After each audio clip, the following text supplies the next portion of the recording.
Umagos ang honey sa kanilang pader. Ang palad nyo naman.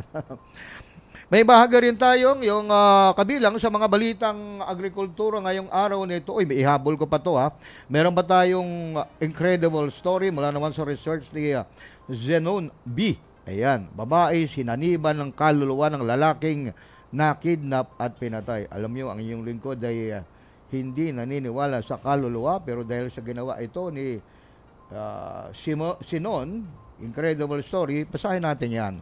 Sayang naman yung kanyang ginawang pagsusunog kilay dyan, yung kanyang effort, ika nga. Kabilang sa mga headline agrikulturang balita, sibuyas na binili ng 15 pesos, binenta ng 750 pesos sa ngayon kay Senador Villar. May bahagi tayong, meron tayong babasahin na CJ Task Force bantay na bumangon na magsasaka. Ulitin natin. CJ Task Force bantay ng bumabangon na magsasaka suportado ng DA kontra smuggled agri-product. Baba. May bahaging meron tayong Garapel. May balita tayong Garapel bilang PCO chief approve CCA. At ito pa, Bulkang Taal muling nag-alboroto. Test na kaisa sa selebrasyon ng National Women's Month. Naalala ko, nagpa-picture o pinicturean ko yung Department of Foreign Affairs dyan sa Dasmariñas, Cavite. Nakita ko yung tarpaulin ng banner o tarpaulin nga. Maliit na tarpaulin ng National Women's Month.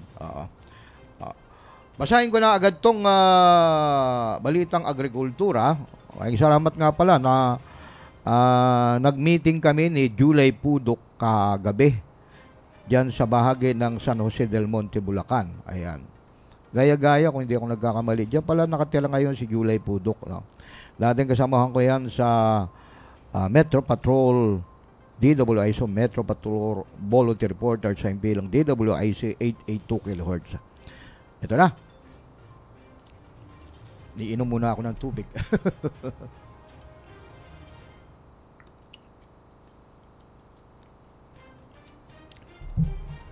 Detalye ng balitang CJ Task Force, bantay ng bumabangon na magsasaka suportado ng DA kontra smuggled agri-product. Nakakatuto, sadyang nakapagtataka ang talamak na isyu hinggil sa paglobo ng produktong pang-agrikultura na alalaong bagay. Ang lalim ng Tagalog nito. Salamat nga pala kay Paski Natividad. Ayan. Oh. Alalaong bagay di mahapayang. Gating ba? Hindi ko alam kung ano ibig sabihin ng gating. Na maging ang Bureau of Custom o BUC ay nahihirapang sumugpo sa pagpapatigil nito na kung saan lahat ng sang damukal na paputok sa media sa kabila ng maraming mga nauhuli ay walang puknat, walang tigil. Pa rin ang pagdaloy sa nakalululusot pa rin sa iba't ibang pantalan o pier ng distrito sa aduana sa bansa. Pag sinabi pong aduana, ang tinutukoy diyan yung Bureau of Custom. Bakit kaya hindi masugpo ang smuggling di lang sa agri-product bukod pa sa ibang mga kalakal? Yan. Batid nyo ba na mga katoto ang matagal ng pag-usap-usapan sa bakuran ng aduana hanggat may katagang cash sunduan sa panig ng ilang kawani ng aduana at broker consignee. Mananatili pa rin ang sabwatang ito, kaya mananatili ang bulok na sistemang ito. Sabi nga ng ating mga katoto, kahit sinong ipwestong Customs Commissioner ang ilagay sa BUC o Bureau of Customs, wika nga lumang tugtugin na yan. Dapat pa bang imemorya iyan, mga katoto? Sa kasalukuyan, ang katoto na ititinag ang sa kasalukuyan mga katoto na itinatag ang naunang ang naturang task force noong Nobyembre 2022 ng Philippine Coast Guard o PCG. Task Force sa bantay ng bumabangon ng magsasaka o PCG TF-BBM kung saan ang tanging layunin ay suportahan ng Department of Agriculture o DA na sa kampanya laban sa pagpasok sa bansa ng kontrabandong produktong pang-agrikultura kung saan ang CJ K9 Force na pinamumunuan ni CJ Commodore Allen Dalagin ang pangunahing unit ng PCJ kung saan eksperto ang mga sniping dog na ito sa pag-amoy ng sibuyas, bawang, asukal at karne. Yan. Samantala, ang Department of Agriculture naman ay pinamumunuan naman ni Assistant Secretary James Silayog kung saan simula noong Nobyembre 2022 hanggang February 2023 isiniwalat ng PCG Task Force BBM ang kanilang mga natimbog na smuggled agri-product tulad ng sibuyas na natimbog sa BOC, MICP at Subic 669 o 668 ano ba yun? 0.9 million asukal at natimbog sa Batangas 440 million at produktong karne 400 million sa MICP. Sumatotal ang kabuang nakumpiska ng agri-product na natibong natibong ng PCG Task Force PBBM ay nasa 1,500,460. Ang dami, ano? 1 billion marahil ito. 1,500,480,590 na smuggle agricultural product sa ipinamalas na serye ng opsyon. Nagpapasalamat si ASEC Layog sa mga ahensya ng ating pamahalaan sa kanilang patuloy na pagpapatupad sa order upang tuluyan nang mawala ang pagpasok ng mga kontrabandong produkto sa bansa. Mabuhay ang DA at PCG Task Force BBM. Mabuhay tayong lahat, mga katuto. Hi to MPD Police Major Richard B. Jose, Commander at PCP Chinatown PMP Station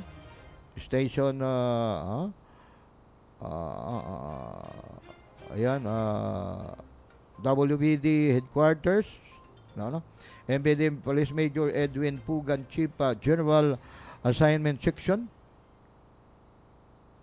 WB Headquarters, UN Avenue, Manila, Major Joel Gimpalan, Major Monico Aliado, Major Jonar Cardozo, Police Lieutenant Marvin Peralta. Congratulations to Police Lieutenant Julius Ferrer of Pasay Police Station, Batch 2019 via lateral entry, huwarang lipi class. Sana'y gawing ninyong huwaran ang mga antigong pulis na nagretiro ng walang bahid dungis at matagal marangal at kagalang-galang sa lingkod bayan sa bayan. Hay sa mga otbura ng Divay KTV Waterhead, Captain Bitoy, BJ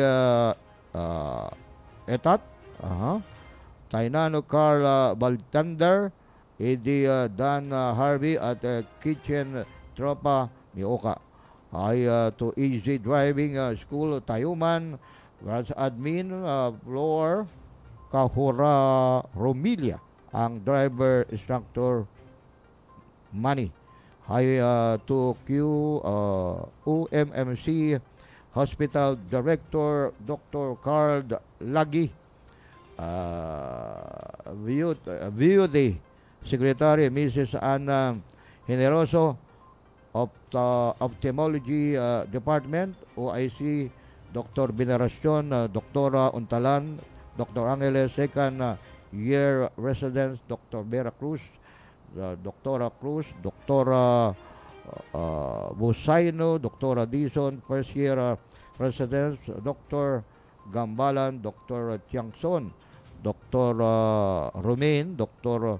Lumabas, RN Mrs. Melinda Carpio, Opta Nurse, Dr. Benedict Carpio, Chief Dermatology at Assistant Chief, Dr. Eileen Morales. Hi also to OMMC Heart Station, Sheila Rodriguez, Andela Torre, Karina Domagoso. Ang dami. Ang dami pagbati. Nakuha ko na muna itong aking balik gunita sa kasaysayan ng ating bansa o anong nangyari noon. Nasunog sa Uzon Disco noong Marso 16, 2001. Sinentensyahan ng 4 na taong pagkakakulong at multang tig 25 milyong piso ang mga may-ari ng nasunog na Ozone Disco sa Timog Avenue, Quezon City ay kinamatay ng 162 katao at ikinusugat ng 175 iba pa. Aba, nasunog yung anak ni Aling Payang na nurse dyan sa lugar ko, sa Barangay Bagbag, Novaliches, Quezon City. Nasunog ang Ozone noong Marso 19, 1996. Nagsimula ang sunog sa desk jockey bot at kumalat hanggang nagpanik ang mga guests. Sa karamihan ay nakaramihan ay mga estudyante na nagsi-celebrate na kanilang mga pag-graduate. Nagunahan sila sa paglabas, subalit na-trap sa mga pintuan. Natuklasan na wala ni isa pang fire exit ang establishmento. Balik ko dito sa kasaysayan ng ating bansa. Nakuhaan ko naman itong pamilya sa UK natuklasang pinamahayan ng pukyutan ang kanilang bahay matapos umagos ang honey sa kanilang pader. Ang ganda naman, ang galing naman nila. Di na nila kailangang bumili ng honey na minsan nakakabili tayo, fake. Ito yung kwento. Isang pamilya sa England ang nagulat nang matuklasan na naging bahay ng pukyutan ng kanilang tahanan matapos umagos ang honey sa kanilang mga pader.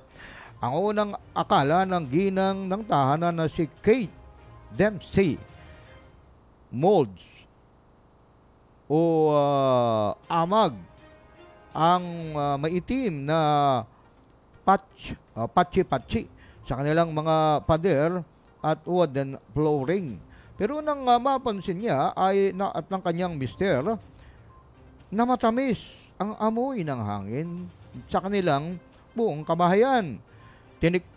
Tinuklap nila ang floorboards sa kwarto sa kanilang anak at doon nila nakita ang bahay ng pukyutan na 6 na talampakan ang laki.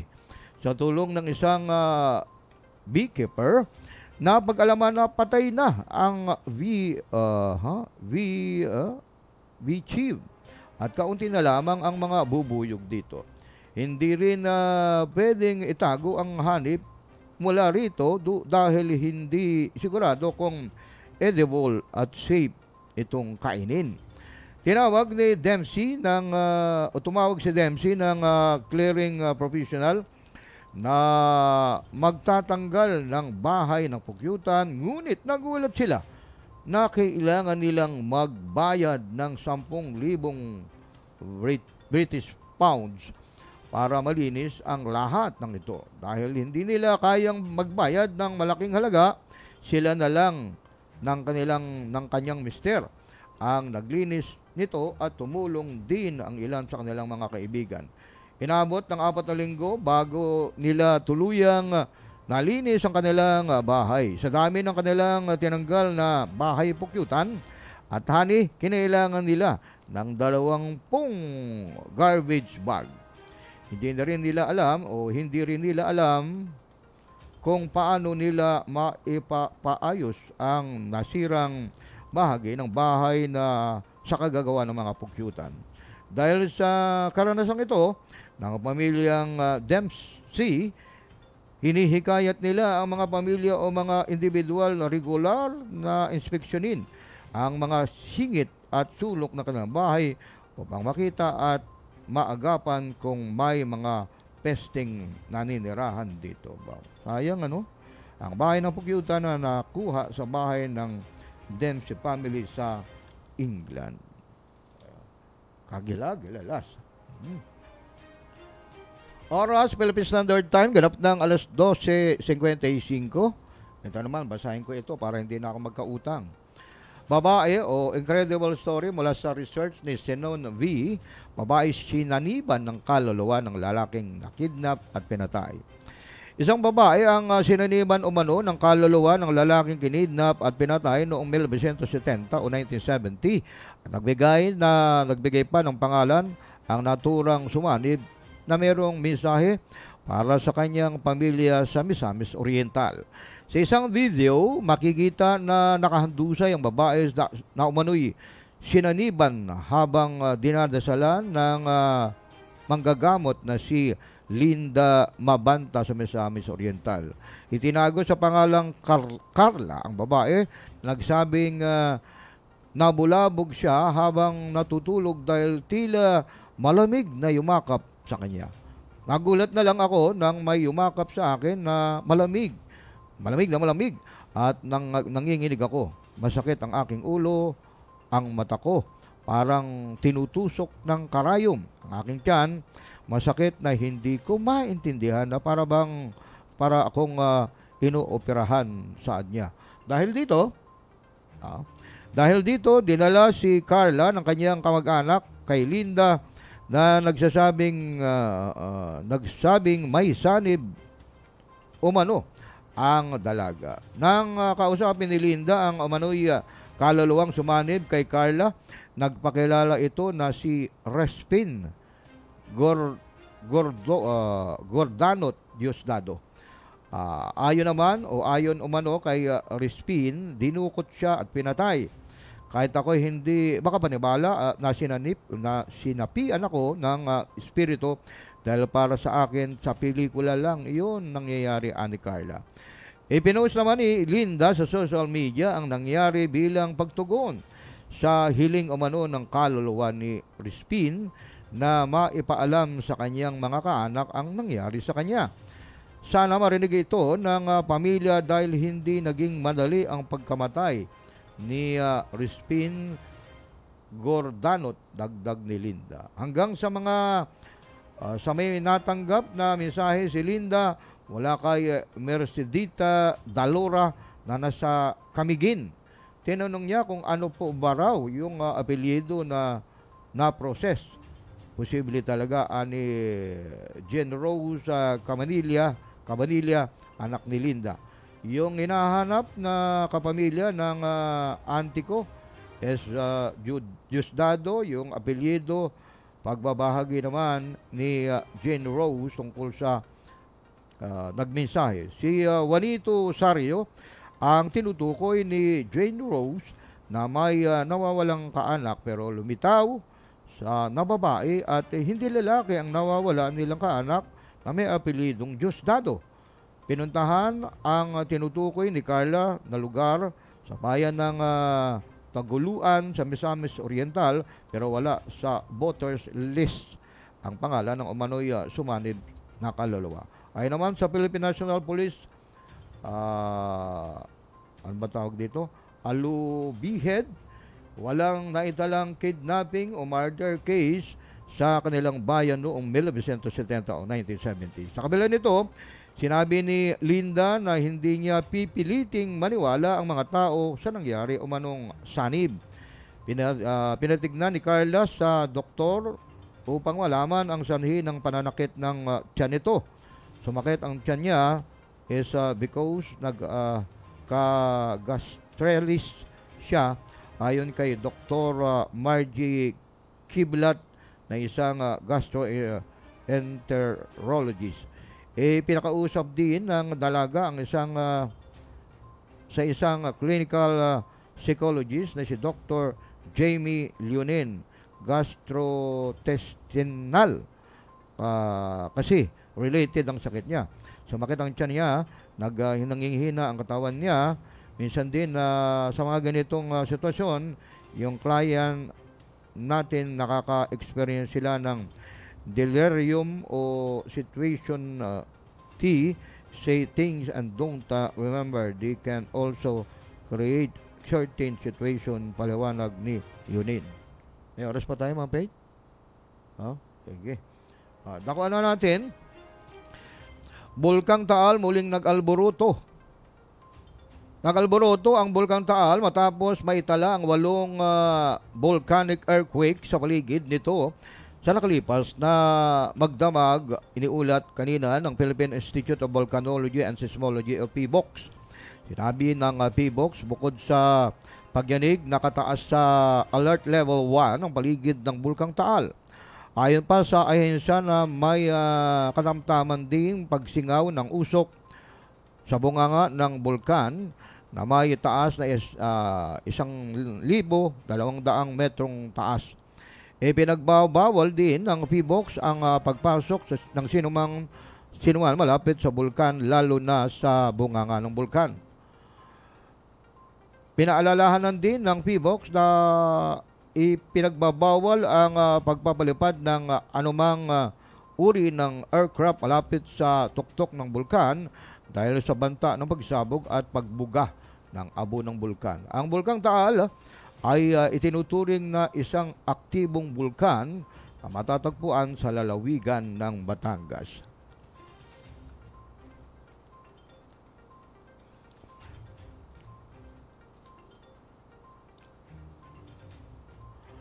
Garapil bilang PCO chief approved sa CA. Kinumpirma ng Commission on Appointment o CA, appointments o CA ang ad interim appointments ni Attorney Cheloy Garapil bilang kalihim ng Presidential Communication Office o PCO. Bilang isang simpleng kawani ng gobyerno, isang malaking karangalan po sa akin na ako ay maimbitahan ng ating Pangulo na maging bahagi ng kanyang gabinete. Nang ako po ay tawagin niya upang maging bahagi ng PCO, hindi ako nagdalawang isip sapagkat bilang isang dating journalist at public relation practitioner, pati ko kung gaano kahalaga ang papel ng PCO sa pagsiguro na maipahatid sa ating publiko ang tamang impormasyon ukol sa mga programa at pulisiya ng gobyerno, paliwanag ni Garapil. Kinilala naman ni Garapil na magiging mabigat ang kanyang trabaho lalo na sa panahon na mabilis na lamang makukuha ng mga impormasyon gamit ang internet. Inihayag naman ni Senate President Juan Miguel Zubiri ang kumpiyansa nito kay Garapil sa pagsisikap at integridad nito bilang miyembro ng gabinete. Suportado rin ng mga senador na sina Jingoy Estrada, Christopher Bongo at Loren Ligarda ang kumpirmasyon ni Garapel. Okay.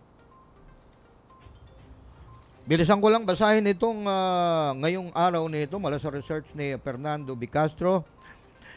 March 16, 1521, narating ng Portuguese navigator na si Ferdinand Magellan at kanyang natitirang 115 tauhan ang isla ng Homonhon. Ang expedition ni Magellan ang kauna-unahang European na nakarating sa Pilipinas. March 16, 1960, binuksan ang Araneta Coliseum sa Cubao, Quezon City. Unang napanood sa Coliseum ang laban ni na Gabriel Plas Elorde at Harold Gomez. Napanood din dito ang Trilla in Manila noong 1975 laban nila Muhammad Ali at Joe Frazier. March 16 to 1926, inulusan ng US, balik ulit sa kasaysayan na ng ibang bansa, professor at scientist na si Robert Hutchins Godant, PhD, ang kauna-unahang liquid fuel rocket. March 16, 1930, namatay si Primo de Rivera ng Spain. Isa siya sa nagtatag ng Spanish Patriotic Union. March 16, 1953, bumisita si Marshal Tito ng bansang Yugoslavia sa Britain, kauna-unahang communist head of state na bumisita sa Britain. March 16, 1965, sinabi ni Dr. William J. Keir ng Toronto Department of Surgery na may kaugnayan ang paninigarilyo sa cancer. March 16, 1968, minasakar ng US troop ang 500 South Vietnamese sa village ng Mai Lai. March 16, 1968, inihayag ni Robert F. Kennedy, kapatid ng assassinate President John F. Kennedy, ang pagtakbo sa Panguluhan. Kaisipan today, thank you Lord for everything you have done. At yan po, nagwawakas ang programang Agrikultura at iba pa. Muli sa pangalan po ng aking executive producer, walang iba kundi ang napakabait na si Tita Mel Elizalde, ganun din ang aming napakabait din na head technician, walang iba kundi si Ma'am Faith Diretso. Hanggang sa araw ng Lunes sa ganito ring oras sa timpilan, ako po ang inyong lingkod, Reden Oro. Maraming salamat po sa inyong pagsubaybay. Bye-bye!